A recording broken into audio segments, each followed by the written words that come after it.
Hey hi வணக்கம்.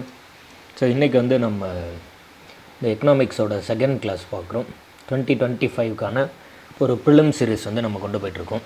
So 2025 டிஎன்பிஎஸ்சின்னு சொல்லிட்டு ஒரு ஒரு ப்ரிலிம்ஸ் ரிலேட்டடாக group 4, group 2, 2A and group 1 இது ரிலேட்டடான ஒரு ப்ரிலிம் சீரிஸ் நம்ம பண்ணிகிட்ருக்கோம். இது ஒரு டெஸ்ட் பேட்ச் மாதிரி நம்ம கொடுத்துருந்தோம், நீங்கள் அதை பார்த்துருக்கலாம். ஸோ அது வந்து அந்த டெஸ்ட் பேட்சில் எப்படி ஜாயின் பண்ணிக்கிறது என்ன, அதை பற்றின டீட்டெயில்ஸ் எல்லாம் நான் வந்து இந்த வீடியோவோட டிஸ்கிரிப்ஷனில் ஃபஸ்ட்டு வீடியோவாக கொடுக்குறேன். விருப்பம் உள்ளவங்க அதை பார்த்துட்டு அதில் வந்து நீங்கள் ஜாயின் பண்ணிக்கலாம். அந்த கண்டினியூவேஷனில் இது வந்து செகண்ட் கிளாஸ் எக்கனாமிக்ஸ் பற்றி நம்ம வந்து இதில் பேச போகிறோம்.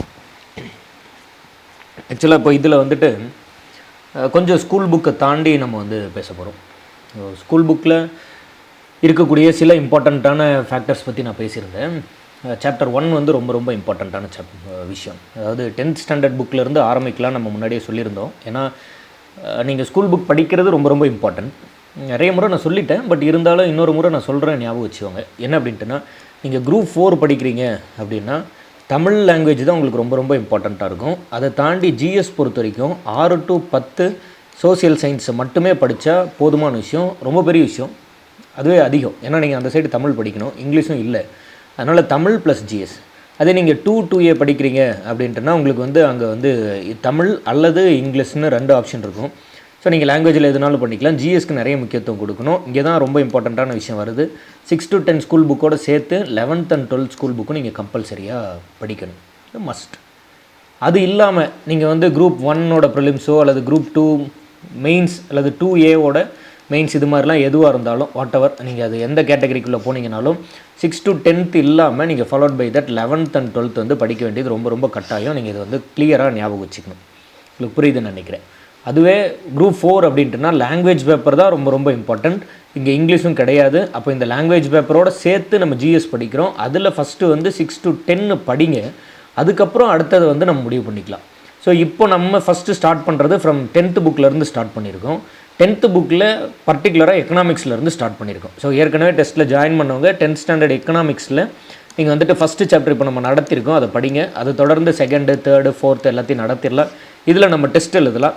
அது தொடர்ந்து அடுத்த சப்ஜெக்ட் போகலாம். இது இல்லாமல் பேரலாக வந்துட்டு தமிழும் நம்ம படிக்கணும். ஸோ தமிழும் நம்ம நடத்தலாம். 6th ஸ்டாண்டர்ட் புத்தகத்தில் டேர்ம் 1ல் ஃபஸ்ட் அண்ட் செகண்ட் சாப்டர்ஸ் பற்றி எல்லாம் நம்ம வந்துட்டு ஆல்ரெடி கிளாஸ் எடுத்திருக்கோம். நான் திரும்ப வந்துட்டு அதோட அந்த ஸ்கெடியூல் பற்றி ஃபர்தராக சொல்கிறேன். ஒரு கண்டினியூஸாக அப்படியே ஜாயின் பண்ணிக்கோங்க. ஒரு ஒரு ஒரு பேட்ச் மாதிரி, லைக் வந்து ஒரு மியர்லி ஒரு டெஸ்ட் பேட்சாக இல்லாமல் கொஞ்சம் நம்ம வந்துட்டு லெக்சர்ஸு, கிளாஸ் அது மாதிரி எல்லாத்தையும் சேர்த்து எடுத்துகிட்டு போகலாம். கொஞ்சம் அதை கவனமாக பார்த்துக்கோங்க. கவனம், ரொம்ப கவனம். முதல்ல முடிவு பண்ணுங்கள் படிக்கிறதா வேண்டாமான்னு. அதுக்கப்புறம் நீங்கள் வந்து இந்த ப்ராசஸை ஸ்டார்ட் பண்ணுங்கள். சும்மா வந்து ஒரு ட்ரை அதெல்லாம் இங்கே கொஞ்சம் ஒர்க் அவுட் ஆகாது, கவனம். சரி, ஓகே. இங்கே வந்து கம்மிங் டு த சாப்டர். இது வந்துட்டு இந்த எக்கனாமிக்ஸில் கிளாஸ் 2 இல்லையா? இதில் நம்ம ஒரு விஷயத்தை தெளிவாக புரிஞ்சுக்கணும். நீங்கள் வந்து எக்கனாமிக்ஸ்னால் என்ன அப்படிங்கிறத புரிஞ்சுக்கிட்டு அதுக்கப்புறம் படிக்க ஆரம்பிச்சிங்கன்னா உங்களுக்கு வந்து எக்கனாமிக்ஸ் வந்து it will not be boring.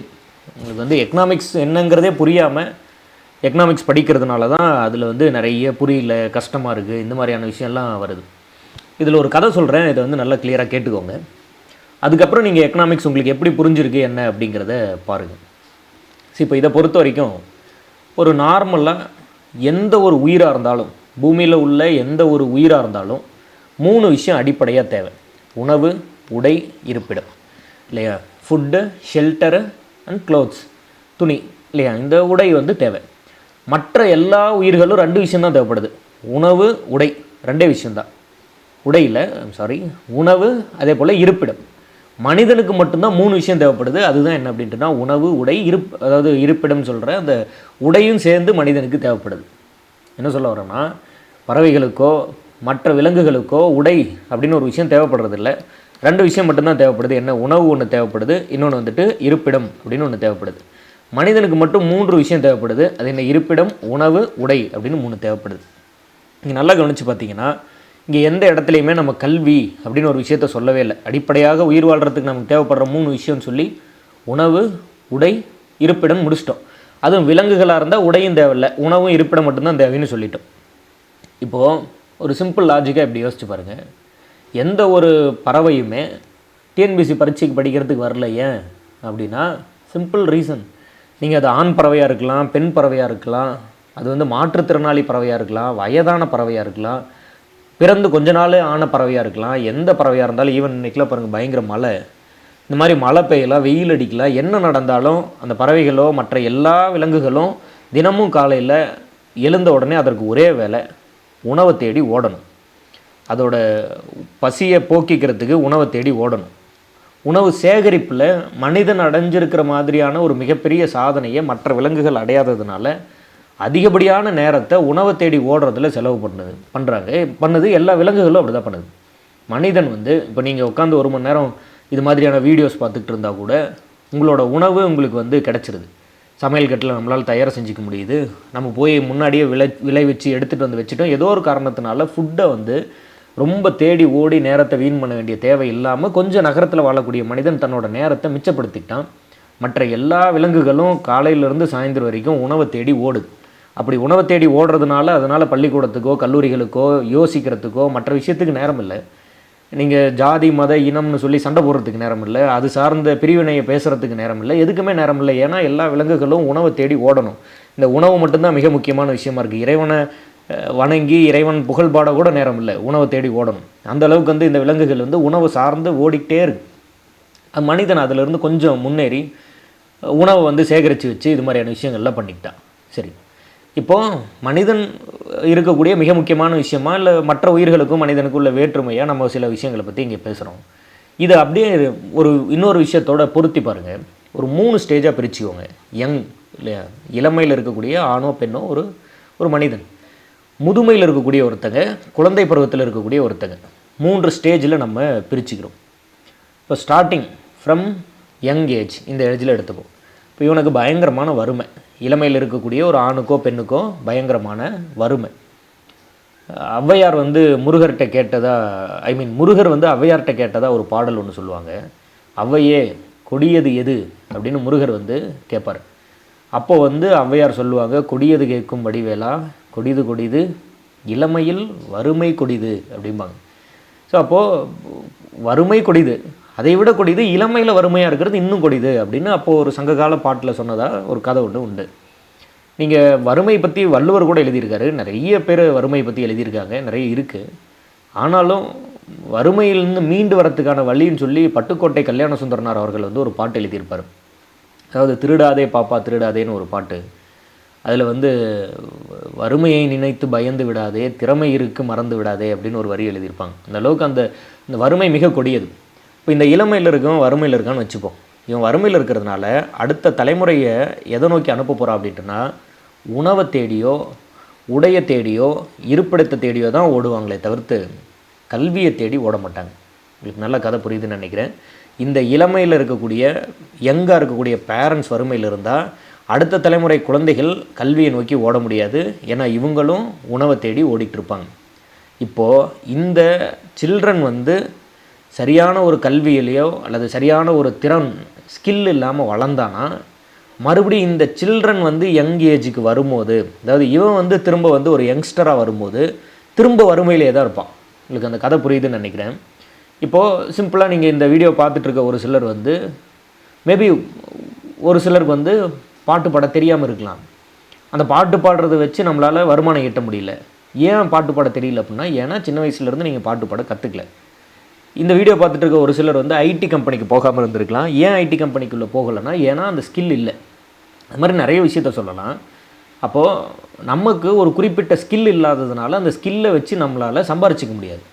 ஒரு குறிப்பிட்ட பர்டிகுலர் டிகிரி இல்லாததுனால நீங்கள் வேலைக்கு போக முடியாமல் இருந்திருக்கலாம். அது மாதிரி நிறைய விஷயங்களை நீங்கள் கடந்து வந்திருக்கலாம். அப்போது இந்த சில்ட்ரன் வந்து அந்த பர்டிகுலர் ஸ்கில் செட் அப்படின்னு சொல்லப்படுற அந்த ஒரு திறமையவோ கல்வியவோ அடைய முடியாமல் போனதுக்கு காரணம் என்னென்னா, இந்த இளமையில் இருந்தவன் வறுமையில் இருந்ததுனால அந்த குழந்தைக்கு அந்த ஸ்கில் செட்டை கொடுக்க முடியல, வறுமையில் விட்டுட்டான். இந்த குழந்தை வறுமையில் இருக்கிறதுனால, படிக்காமல் விட்டதுனால திரும்ப இது இளமைக்கு வரும்போது மறுபடியும் அந்த இளமையில் இருக்கும் வறுமையில் தான் இருப்பான். அப்போ அடுத்த தலைமுறை வரும்போதும் மறுபடியும் எப்படி தான் இருப்பான் அப்படின்ட்டுனா வறுமையில் தான் இருப்பான். அதனால தான் இந்த வறுமையை நம்ம என்ன சொல்கிறோம் அப்படின்ட்டுனா வறுமையின் கொடிய சுழற்சி அப்படின்னு சொல்கிறோம். அப்படின்னா என்ன, திரும்ப திரும்ப திரும்ப திரும்ப இந்த வறுமை வந்துட்டு அடுத்தடுத்த தலைமுறைக்கு போய்கிட்டே இருக்கும். ஒரு சிம்பிள் லாஜிக்காக எப்படி யோசிச்சு பாருங்கள். இந்த குழந்தைக்கு தேவைப்படுற விஷயம் என்ன? உணவு. ஃபஸ்ட் அண்ட் ஃபார்மோஸ்ட் திங் என்ன அப்படின்ட்டுனா உணவு. உணவு உடை இருப்பிடத்தில் நீங்கள் ஒரு பொதுவான இடத்துல வாழ்நாள் ஃபுல்லாக இருந்துடலாம் இருப்பிடம். ஒரு சில ஆடைகள் 1-2 ஆடைகளை வச்சு துவைச்சி கூட கட்டிடலாம். ஆனால் உணவு மட்டும் நீங்கள் எவ்வளோ பெரும் பணக்காரனாக இருந்தாலும் ஒரு வேலைக்கும் சாப்பிட்ணும். வாழ்க்கைக்கே சேர்த்து மொத்தமாக சாப்பிட்டு வச்சுக்க முடியாதுல்ல. ஸோ அப்போ திரும்ப சாப்பிட்ணும். அப்போ இந்த குழந்தை உணவை தேடி தான் ஓடும், கல்வியை தேடி போகாது. அதனால தான் நம்ம என்ன திட்டம் கொண்டு வரோம் அப்படின்ட்டுனா, இந்த உணவை அரசாங்கம் கொடுத்துருது, கல்வியை நீ வாங்கிக்கோன்னு சொல்லி சாப்பாடை போட்டு பள்ளிக்கூடத்துக்கு வர வைக்கிறோம். சரி, ஏன்னா அப்படியாச்சும் அவன் பள்ளிக்கூடத்துக்கு வந்துட்டானா, அதன் மூலமாக அவன் படிச்சுட்டானா, இந்த சில்ட்ரன் யங் ஏஜுக்கு வரும்போது அவன் வந்து வறுமையில் இல்லாமல் இருக்கிறதுக்கு வாய்ப்பு இருக்குது. அப்படி அவன் வறுமையில் இல்லாமல் இருந்தானா அடுத்த தலைமுறைக்கு வரும்போது வறுமையில் இல்லாமல் இருக்கிறதுக்கு வாய்ப்பு இருக்குது. அப்படின்னு தான் அந்த குழந்தைக்கு உணவை கொடுத்து நம்ம பள்ளிக்கூடத்துக்கு வர வைக்கிறோம். சரி, இந்த யங் ஏஜில் இருக்க ஒருத்தனை வறுமையிலேருந்து காப்பாற்றணுன்னா என்ன பண்ணலாம் அப்படின்னா, இவனை பள்ளிக்கூடத்துக்கு அனுப்ப முடியாது. ஏன்னா ஆல்ரெடி யங் ஏஜுக்கு வந்துட்டான், வயசாகி போச்சு. அப்போ நேராக இவனுக்கு நம்ம என்ன பண்ணலாம், ஸ்கில், திறமையை கற்றுத்தரலாம். இப்போ வந்து ஒரு பவர் லூம்ஸ் போடுறது, இல்லை ஒரு மாடு வாங்கி கொடுக்குறது, இல்லை அவனுக்கு என்ன திறமையோ அந்த திறமையை கற்றுக் கொடுத்து அதன் மூலமாக அவன் வந்து வருமானத்தை பார்த்துக்கிறதுக்கு வழி செய்கிறது. ஒரு தையல் மிஷின் வாங்கி தரது, இது மாதிரி ஏதாவது ஒரு திறமையை கற்றுக் கொடுத்து அந்த திறமையின் மூலமாக இவன் வருமானம் ஈட்டுறதுக்கு நம்ம என்ன பண்ண முடியுமோ பண்ணுறது. அப்போ நம்ம இவனுக்கு என்ன பண்ணுறோம், வேலை வாங்கி தரல, ஸ்கில்லு கற்றுத்தரோம். அந்த ஸ்கில்லை வச்சுக்கிட்டு நீ போய் வேலையை கண்டுபிடிச்சி சம்பாரிச்சிக்கோ அப்படின்னு இவனை அனுப்புகிறோம். இவனுக்கு கல்வியை கொடுத்துட்றோம். கல்வி மூலமாக இவனுக்கு வந்து ஸ்கில் வரணும், அந்த ஸ்கில் மூலமாக இவனுக்கு வந்து வேலை வாய்ப்பு வரணும், அந்த வேலை வாய்ப்பு வரதுனால எம்ப்ளாய்மெண்ட் வரணும் இல்லையா, அந்த வேலை வாய்ப்பு வரதுனால இவன் வறுமை அப்படிங்கிற இந்த கொடிய சுழற்சியிலிருந்து மீண்டு வரணும், வச்சு பாவர்ட்டி, வறுமையிலேருந்து அவன் மீண்டு வரணும். அதுவே இங்கே வந்தால் இவனுக்கு கல்வி கொடுக்க முடியாது, ஆல்ரெடி வயசாகி போச்சு, யங் ஏஜ். அதனால் இவனுக்கு நேரடியாக ஸ்கில் கொடுத்துட்றோம். அதுக்கப்புறம் அந்த ஸ்கில்லிருந்து அவன் எம்ப்ளாய்மெண்ட்லேருந்து வறுமையிலேருந்து மீண்டு வரணும் அப்படின்னு எடுத்துக்கிறோம். அதுவே இங்கே ஓல்டேஜுக்கு வரும்போது இவங்களுக்கு நீங்கள் நேரடியாக போய் கல்வி கொடுக்க முடியாது, ஏன்னா ரொம்ப வயசாயிட்டாங்க. அது இல்லாமல் ஸ்கில், ஏதாவது ஒரு திறமையை கற்றுக் கொடுத்து அந்த திறமையின் மூலமாக நீங்கள் போய் வேலை கண்டுபிடிச்சி அந்த வேலையை வச்சு நீங்கள் வந்து சம்பாரிச்சிக்கோங்க அப்படின்னு சொல்ல முடியாது, ரொம்ப வயசாயிடுச்சு. அப்போ இவங்களுக்கு அடிப்படையாக என்ன தேவைப்படுது, இவங்களுக்கு அடிப்படையாக தேவைப்படுறது என்னது, ஃபுட்டு. அது இல்லாமல் மெடிசன், இவங்களோட தேவைக்கான அடிப்படை ஒரு மருந்து வந்து தேவைப்படும். இப்போ இந்த ஃபுட் அண்ட் மெடிசனை நம்ம வந்துட்டு நேரடியாக கொடுத்துறோம். நீங்கள் நிறைய ஸ்கீம்ஸ் பார்த்துருக்கலாம். ஓல்டேஜ் பீப்புளுக்கு நம்ம வந்து படிக்க சொல்கிறதோட திறமையை கற்றுத்தந்து அதன் மூலமாக நீங்கள் போய் சம்பாரிச்சிக்கோங்க அப்படின்னு சொல்கிறத விட நேரடியாக உணவை கொடுத்து நேரடியாக மருத்துவத்தை இலவசமாக கொடுத்து அவங்களுக்கான வெல்ஃபேரை பார்த்துக்கலாம் அப்படின்னு நினைக்கிறோம். அப்போது ஒரு குறிப்பிட்ட ஸ்டேஜ் இருக்குது. யங் ஏஜாக இருக்கிறவனை எப்படி வறுமையிலேருந்து காப்பாற்றுறோம், ஒரு குழந்தைய வறுமையிலேருந்து எப்படி காப்பாற்றுறோம், ஓல்டேஜ் பீப்புள் வறுமையில் இருந்தால் எப்படி வந்துட்டு நம்ம அவங்கள சேஃப்கார்ட் பண்ணணும், மறுபடியும் அடுத்த தலைமுறை குழந்தை வறுமைக்கு போயிடாமல் எப்படி காப்பாற்றணும் இப்படின்னு எல்லாம் நம்ம யோசிக்கிறோம். இதில் இந்த சில்ட்ரன்லேயே வந்துட்டு ஜெண்டர் பெஸ்ட் இருக்குது. அதாவது எப்படி ஆண் குழந்தைகள், பெண் குழந்தைகள் அப்படின்னு ஒரு கேட்டகரி இருக்குது.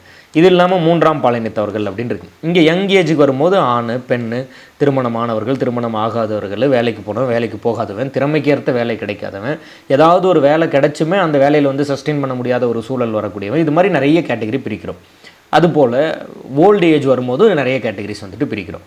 இப்போது இந்த ஒரு கேட்டகரிக்கும் ஒரு திட்டம், இந்த ஒரு கேட்டகரியும் காப்பாற்றுறதுக்கான ஸ்கீம்ஸு, அதை கேட்டகரைஸ் பண்ணி எப்படி நம்ம வந்து சொசைட்டியில் இம்பேக்ட் பண்ணுறோம், என்னெல்லாம் பண்ணோம், இதுக்கு முன்னாடி இருந்தவங்க எப்படியெல்லாம் வந்து இந்த கேட்டகரியை ஒவ்வொருத்தராக மீட்டு வரத்துக்கு என்னென்னலாம் பண்ணாங்க, என்ன மாதிரியான பாசிட்டிவான இம்பேக்ட் இருந்தது, எந்த இடத்துல கோட்டை விட்டோம், நம்ம ஒரு சில சக்ஸஸ் இருந்தாலும் ஒரு சில ஃபெயிலியர்ஸும் இருக்குது. அப்போது என்ன மாதிரியான திட்டங்கள் வந்து ரொம்ப சக்ஸஸ்ஃபுல்லாக வந்துச்சு, என்ன மாதிரியான திட்டங்கள் வந்து ஃபெயிலியர் ஆச்சு அப்படின்னு ப்ராக்டிக்கலாக அனலைஸ் பண்ணி கிளியராக படிச்சிங்கன்னா எக்கனாமிக்ஸ் வந்து ரொம்ப சூப்பராக இருக்கும்.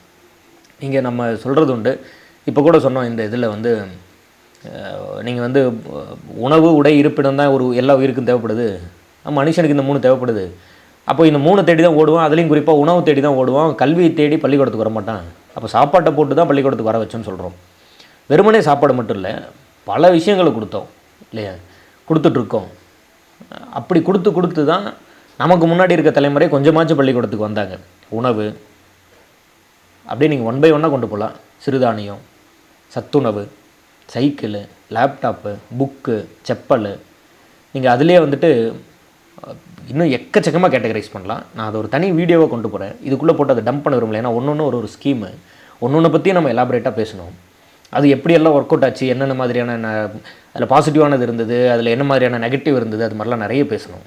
1 by 1 நம்ம பேசுவோம். பட் அது மாதிரி நிறைய விஷயங்களை கொண்டு வந்தோம். இவ்வளோ விஷயங்களை கொண்டு வந்து தான் இந்த மாதிரியான ஒரு குறைந்தபட்ச கல்வியை நம்மளால் கொண்டு போய் சேர்த்து முடிஞ்சது. இவ்வளோ பண்ணி நம்ம வந்துட்டு 100% பள்ளிக்கூடத்தில் எல்லாத்தையும் கொண்டு வந்து சேர்த்துட்டோமோ இல்லை. தமிழ்நாட்டின் கல்வி அறிவு வீதம் வந்துட்டு 100% இல்லை. தமிழ்நாட்டின் உயர்கல்வி சேர்க்கை வீதமும் 100% இல்லை. ஸோ ஸோ அப்போது என்ன மாதிரியான பிரச்சனைகள்லாம் இருந்தது, அதுக்கு இவ்வளோ ஸ்கீம்ஸ் வந்தது, என்னென்ன இம்பாக்ட்லாம் ஏற்படுத்துச்சு, இன்னமும் ஏன் 100%க்கு நம்மளால் வர முடியல, என்ன டிஃபிகல்ட்டிஸ் இருக்குது, அதெல்லாம் புரிஞ்சுக்கிட்டு படிச்சிங்கன்னா எக்கனாமிக்ஸ் வந்து சூப்பராக இருக்கும், படிக்க நல்லாயிருக்கும். ஒரு திட்டம் அப்படின்னா அந்த திட்டம் என்ன சொல்லுது, அந்த திட்டத்தில் வந்து என்ன மாதிரியான பாசிட்டிவ்ஸ் அண்ட் நெகட்டிவ்ஸ் இருக்குது அப்படின்னு ஒரு சொசைட்டியோட பாயிண்ட் ஆஃப் வியூவிலேருந்து படிங்க. ஒரு அரசு அதிகாரி ஆக போகிறீங்க அப்படின்னா ஒரு அரசு அதிகாரி ஆகி நம்ம என்ன பண்ண போகிறோம், என்ன மாதிரியான விஷயத்து கூட நம்ம வந்துட்டு செயல்பட போகிறோம், என்ன இருக்க போகிறோம், நமக்கு எதிரில் இருக்கிறது என்ன அப்படிங்கிறத புரிஞ்சுக்கிட்டிங்கன்னா எக்ஸாம் ரொம்ப ஈஸி. அந்த வேலையை செய்கிறதுக்கு உங்கள் மனசுக்குள்ளே உண்மையிலே ஒரு விருப்பம் இருந்ததுன்னா எக்ஸாம் ரொம்ப ஈஸி. அதை புரிஞ்சுக்கிறீங்கன்னு நினைக்கிறேன். சும்மா வந்து ஏனோ தானோன்னு படித்தா தான் நமக்கு வந்து ரொம்ப கடினமாக இருக்கும். அதை யோசித்து பார்த்து படிங்க. நமக்கு முன்னாடி இருக்கக்கூடிய நிறைய பேர் நிறைய திட்டங்கள் கொண்டு வந்திருக்காங்க, நிறைய சாதனைகள் இருக்குது. அவ்வளோ சாதாரணமாக வந்து இந்தியா 75 ஆண்டுகளாக சஸ்டெயின் ஆகிடல, எக்கச்சக்கமான சாதனைகள் இருக்குது.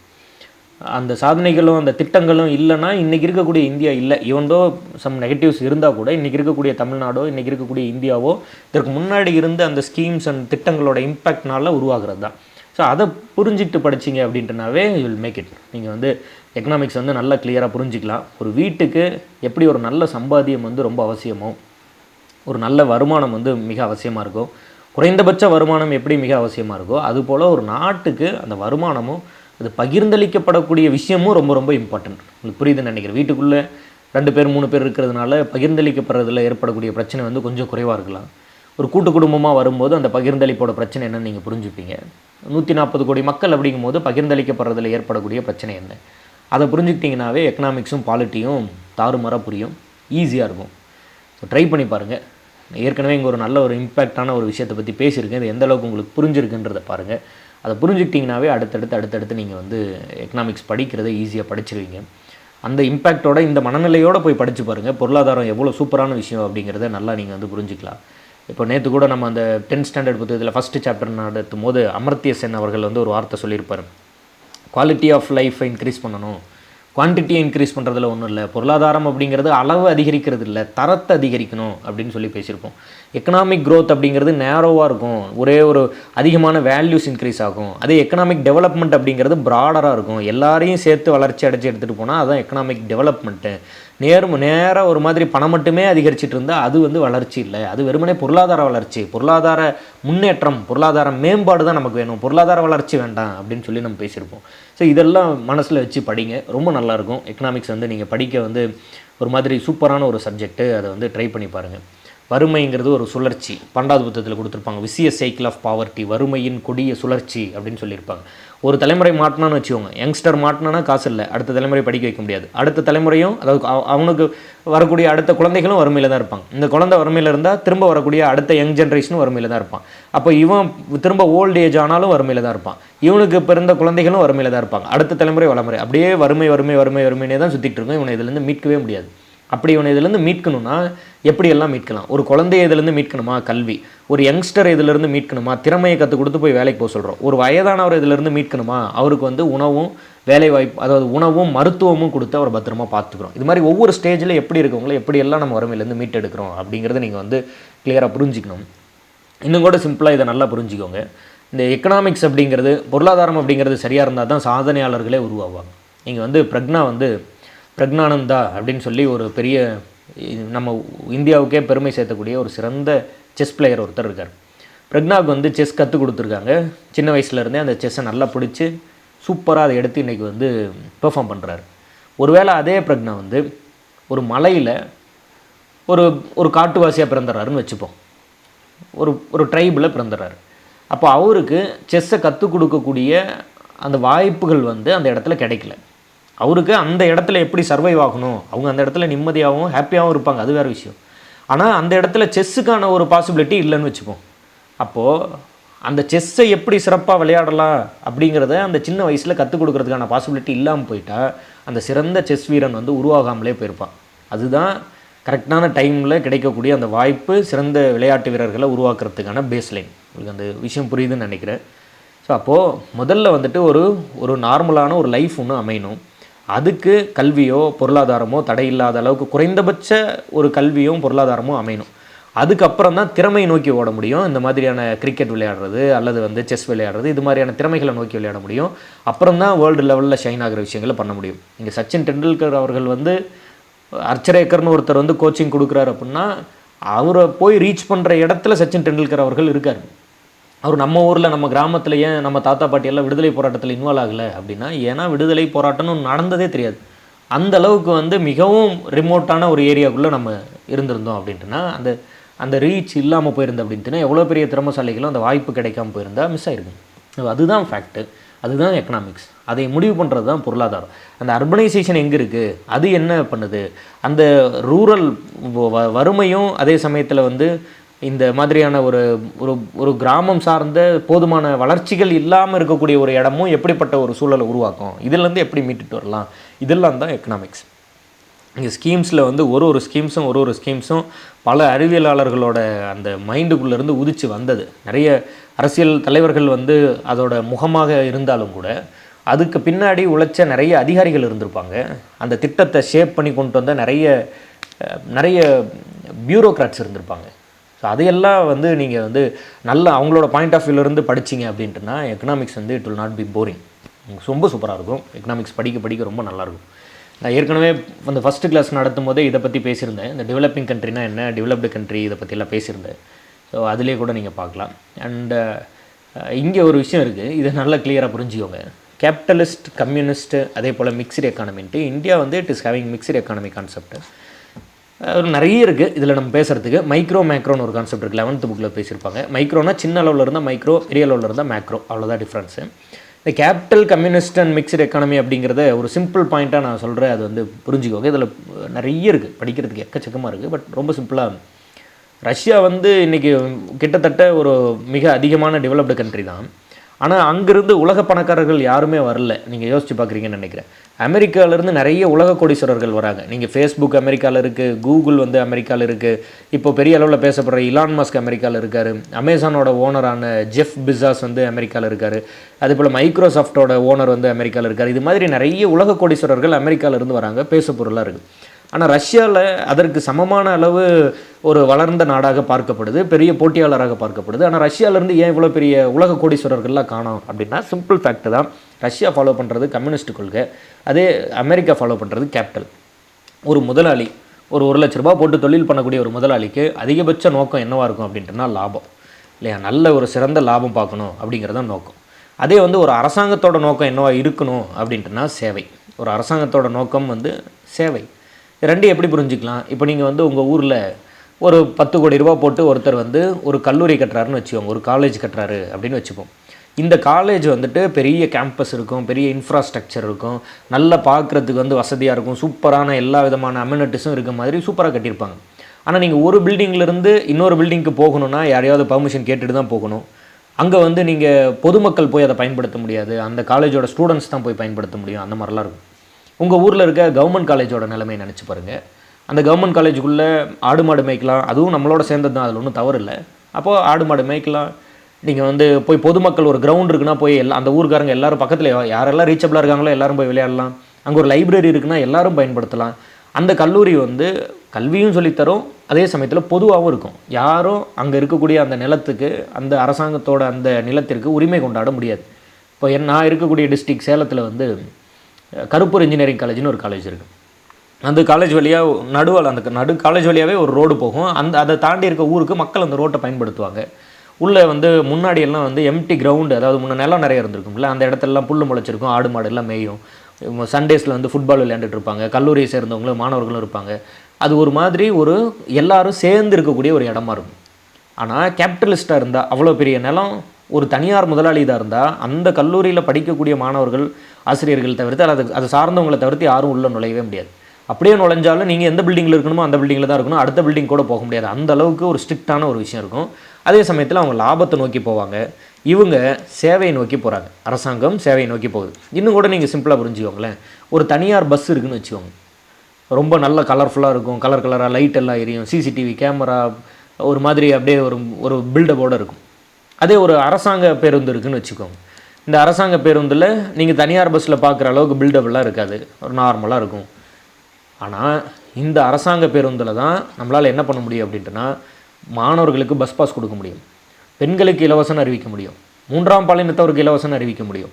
இங்கே இந்த அரசாங்க பேருந்தில் தான் மூத்த குடிமக்கள் வயதானவர்களுக்கு இலவசம் நம்மளால் அறிவிக்க முடியும், பாஸ் கொடுக்க முடியும். எல்லா திட்டங்களும் இந்த அரசாங்க பேருந்துகளுக்கு தான் பொருந்தும். இந்த தனியார் பேருந்தில் ஏறினா யாராக இருந்தாலும் காசை கொடுத்து டிக்கெட் வாங்கிட்டு பயணிக்க வேண்டியது தான். இந்த திட்டங்கள் எல்லாம் இங்கே தான் பொருந்தது. உங்களுக்கு அந்த டிஃப்ரென்ஸ் புரியுதுன்னு நினைக்கிறேன். அப்போது முழுக்க அரசாங்கம் செயல்பட்டு அரசாங்கத்தோட கண்ட்ரோலில் வச்சு சேவை அடிப்படையில் நம்ம செயல்பட்டால் அதற்கு பேர் கம்யூனிஸ்ட் அப்படின்னு வச்சுக்கோங்க. அதே வந்து லாபத்தின் அடிப்படையில் செயல்பட்டோம்னா அதற்கு பேர் கேபிட்டலிசம், விச் இஸ் முதலாளித்துவம் அப்படின்னு ஞாபகம் வச்சுக்கோங்க. அமெரிக்கா கிட்டத்தட்ட முதலாளித்துவத்தில் இருக்கா, ரஷ்யா கிட்டத்தட்ட கம்யூனிசமில் இருக்கா, தொழிலாளித்துவத்தில் இருக்காங்க. ஆனால் இந்தியா ஒரு சிறந்த முடிவெடுக்குது. என்னென்னா முழுக்க வந்து எல்லா பஸ்ஸும் கவர்மெண்ட்டு தான் நடத்தும் அப்படின்னு சேவையாகவும் போகாமல், எல்லா பஸ்ஸையும் தனியாரே நடத்தட்டும் அப்படின்னு லாப நோக்கத்துலேயும் போகாமல், ரெண்டையும் சேர்த்து நம்ம வந்து என்ன பண்ணிக்கிறோம் அப்படின்ட்டுனா சேவை மற்றும் லாபம் ரெண்டும் வர மாதிரியான ஒரு மிக்ஸ்டு எக்கானமி அப்படிங்கிற கான்செப்ட்டுக்கு வந்துடும். இந்த டிஃப்ரென்ஸ் உங்களுக்கு புரிஞ்சுக்குதுன்னு இருக்கேன். அப்போ அரசாங்கம் ஒரு பஸ் நடத்துது, அதில் எல்லா சேவைகளும் உண்டு. அதே நீங்கள் சௌகரியமாக போகணுமா, தனியார் ஒரு பஸ் நடத்துது, அதுலேயும் வந்துட்டு நீங்கள் போய்க்கலாம். இப்போ பணம் இருக்கா, நீங்கள் தனியார் பஸ்ஸில் போகிறீங்களா, போய்க்கோங்க. இல்லையா கவர்மெண்ட்டு பஸ் நடத்துது. இப்போ நீங்கள் வந்து ஒரு ஊர்லேருந்து கன்னியாகுமரியிலேருந்து சென்னைக்கு போகிறீங்கன்னு வச்சுக்கோங்க, மிக நீண்ட பயணம் இல்லையா, அப்போது கவர்மெண்ட் பஸ் இருக்கா, இருக்குது. அதே சமயத்தில் கன்னியாகுமரியிலேருந்து சென்னைக்கு நீங்கள் வந்து தனியார் பேருந்துலேயும் போகணுன்னாலும் போய்க்கலாம். அப்போ ரெண்டு பேருமே இங்கே வந்துட்டு இம்பார்ட்டன்ட் ரோல் ப்ளே பண்ணுறாங்க. இதை தான் நம்ம வந்துட்டு கலப்பு பொருளாதாரம் அப்படின்னு சொல்கிறோம். உங்களுக்கு அந்த இம்பேக்ட் புரியுதுன்னு நினைக்கிறேன். ஸோ அதை சரியாக புரிஞ்சுக்கிட்டீங்க அப்படின்னாவே இதில் இருக்கக்கூடிய முக்கியத்துவம் என்ன ஏது அப்படிங்கிறத நீங்கள் வந்து கிளியராக புரிஞ்சிக்கலாம். ஸோ ட்ரை பண்ணி பாருங்கள் இல்லையா. எக்கனாமிக்ஸாக படிங்க, அது வந்து மறக்காது, புரியாமல் போகாது. ஆனால் இந்த மாதிரிலாம் உட்காந்து நம்ம கதை பேசி ரியல் டைமில் என்ன இருக்குது அப்படிங்கிறத புரிஞ்சுக்கிட்டு படிக்கிறதுக்கு டைம் ஆகும்.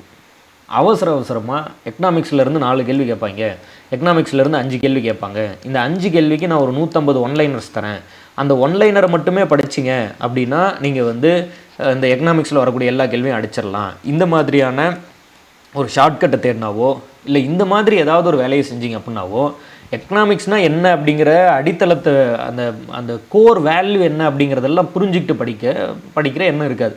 நீங்கள் 150 ஒன்லைனர் படித்து பாஸ் பண்ணாலும் சரி, இல்லை மொத்த எக்கனாமிக்ஸ்னால் என்னென்னு படித்து ஆழமாக அதை உள்வாங்கிக்கிட்டு படித்தாலும் சரி, உங்களோட ஒப்பீனியன். ஆனால் இந்த மாதிரி படிச்சிங்கன்னா எப்போதுமே மறக்காது. ஒரு ஸ்கீமையும் எடுத்து கிளியராக உள்வாங்கி அதுக்கு தகுந்த மாதிரி நீங்கள் படிச்சிங்க அப்படின்ட்டுனா யூ வில் நெவர் ஃபர்கெட். அந்த ஸ்கீமோட முக்கியத்துவத்தை தெரிஞ்சுக்கிட்டால் நீங்கள் வந்து மறக்கவே மாட்டீங்க. ட்ரை பண்ணி பாருங்கள், அது மாதிரி படிங்க. அது வந்துட்டு ரொம்ப பெரிய ஒரு இம்பேக்டை ஏற்படுத்தும். நீங்கள் ஏன் படிக்க ஆரம்பிச்சிங்க அப்படிங்கிற காரணத்தையே அது வந்து விளக்கும். ஒவ்வொரு ஸ்கீமையும் படிக்கும்போது அவ்வளோ நல்லாயிருக்கும். அது மாதிரிலாம் படிங்க. ஸோ அதுதான் திரும்ப வந்துட்டு நம்ம 10th ஸ்டாண்டர்ட் புத்தகத்தில் சாப்டர் 2 படிக்கணும் இல்லையா. அந்த சாப்டர் 2 வந்துட்டு நான் திரும்ப நடத்துகிறேன், அதில் வந்துட்டு பாருங்கள். 10th ஸ்டாண்டர்ட் புத்தகத்தில் ஆல்ரெடி சாப்டர் 1 நடத்திட்டேன். ஸோ சாப்டர் 1, 2 மற்ற சாப்டர்ஸ் 3, 4 and 5 எல்லாம் நடத்திட்ட பிறகு இதில் ஒரு டெஸ்ட் கொடுக்குறேன், அதையும் எழுதிருங்க. ஒரு சாப்டர்லையும் பாசிபிள்னா டெஸ்ட் கொடுக்குறேன், இல்லைனாலும் மொத்தமாகவும் டெஸ்ட் கொடுக்குறேன். பேரலாக நீங்கள் வந்துட்டு ஸ்கூல் புக் சோசியல் சயின்ஸ் புத்தகத்தில் 10th ஸ்டாண்டர்ட் புத்தகத்துலேருந்து படிக்க ஆரம்பித்து படிச்சுக்கிட்டே வாங்க. டெஸ்ட் பை ஜாயின் பண்ணவங்களுக்கு அதே ஸ்கெடியூல் தான். 10th standard social science book எடுத்துக்கோங்க, அதில் நம்ம எக்கனாமிக்ஸ் படிக்கிறோம், அதை கிளியராக படிச்சுக்கிட்டே வந்துருங்க. 1 by 1 படிக்கலாம். நம்ம முதல்ல சொன்ன மாதிரி Group 4 டார்கெட் பண்ணுறீங்கன்னா லாங்குவேஜ் ரொம்ப இம்பார்ட்டன்ட். மற்ற எந்த எக்ஸாமாக இருந்தாலும் GS பேப்பர் ரொம்ப இம்பார்ட்டன்ட். இது கூட சேர்த்து மேக்ஸ் படிக்கணும். கவனமாக படிங்க, ஸ்கெடியூலை புரிஞ்சுக்கிட்டு படிங்க. 1 by 1 கோர்ஸ் ஆஃப் த கிளாஸஸில் அடுத்தடுத்து சந்திப்போம். Keep supporting us. தேங்க்யூ.